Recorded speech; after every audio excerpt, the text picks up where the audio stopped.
talking about a movie that's creating a lot of buzz at the Cannes Film Festival. Rafiki is significant for a number of reasons. It's the first Kenyan film to ever compete here. It's a same-sex romance, a rare subject in African art because intolerance for homosexuality is strong on the continent. And just weeks before it was due to premiere, it was banned in its home country. Let's go meet the director, Wanuri Kayu.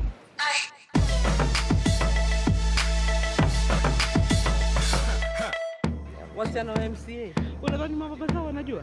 Lakini kilichonishangaza, kuna Wakenya ambao kidogo wanaishtumu serikali kwa sababu ya msimamo wao wa ndoa ya jinsia moja.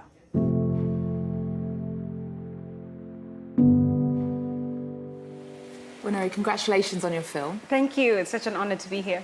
You've made history because you're the first Kenyan director to compete at the Cannes Film Festival. But it is bittersweet because the film has been banned at home. And there are two other directors who haven't been able to come to the festival. They've been prevented by their home countries, Jafar Panahi and Kirill Serebrennikov. Are you taking a risk by being here? I don't think I'm taking a risk because what we really wanted to do was to celebrate the film, and this is the best place to celebrate the film. And while the film was banned, it's been relatively quiet, and more than anything, we've had an overwhelming amount of support from the cast and the crew and general Kenyans who are really excited about the film coming to Cannes. So that's what we're bringing forth. We're bringing forth the excitement of the people who are behind us and kind of just like not paying attention to those who are not. Can you explain a bit about why it's been banned, people watching? So the Kenya Film Classification Board restricted the film, meaning that we are not allowed to distribute, exhibit, broadcast, or possess the film in Kenya, within the Republic of Kenya. And they said that they did that because they feel that it promotes homosexuality.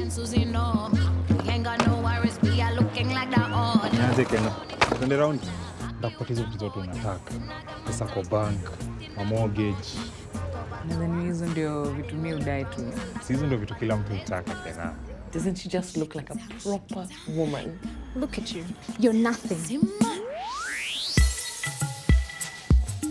So do you face consequences at home for making a film about homosexuality?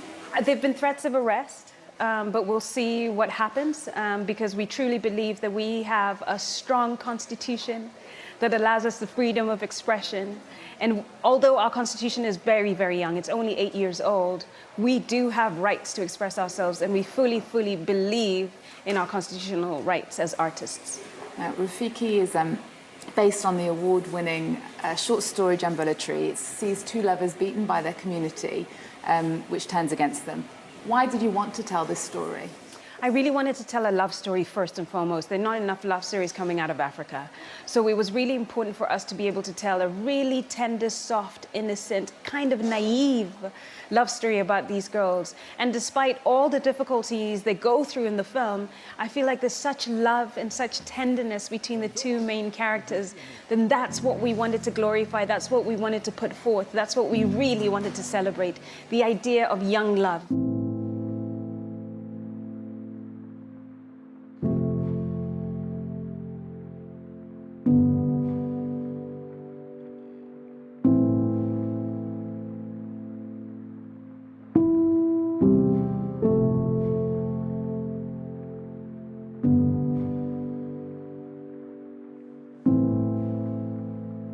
Just a typical Kenyan girl. And the authorities, I don't want to give the ending away, but the authorities in Kenya wanted you to change the ending to make the characters more remorseful. Yeah. How positive do you feel about the future for gay rights in Kenya? I feel like there's a future for gay rights in Kenya in time, and we're working towards it. Right now, there's a court case about decriminalizing homosexuality that's going on in Kenya. And we believe that once we begin to live the spirit of our national anthem, which says peace, love, and unity, once we begin to really, really understand the meaning behind the words and the weight behind those words, then I think that we will be living a more African lifestyle, a more Kenyan. That would be in keeping with the national norms and values. You studied in the United States. I did. You could have stayed there to make films, but you chose to go back home to Kenya, where it's more difficult. Tell us about that choice. I'm inspired by my country. I'm inspired by the people at home. I'm inspired by the places, the smells, the sounds, the tastes of Kenya, and actually of Africa, really. And that's the place that I mostly want to tell stories about. That doesn't mean I don't want to tell stories or make films in other places in the world. I'm just inspired most by the African continent. When I started to write my own science fiction and fantasy, I was surprised that it was considered un-African. So naturally, I asked, what is African? And this is what I know so far. Africa is important. Africa is the future. It is, though. And Africa is a serious place where only serious things happen.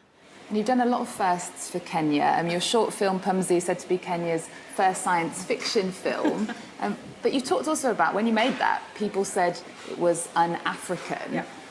Why is it un-African, and what was your reaction to that?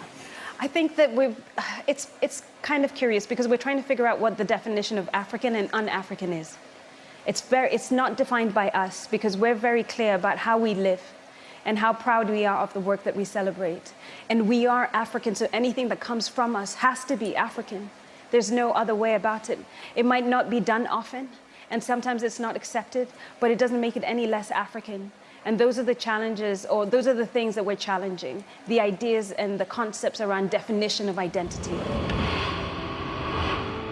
I found the perfect soil sample and planted the mighty seed. It's growing. Soil sample. The one you sent. The box with no delivery note. I didn't send anything. Reported to security and move on. You're the co-founder of a media company called Afro Bubblegum. It focuses on things that we might not expect, as you say, that against the stereotypes of African art. Tell us about it.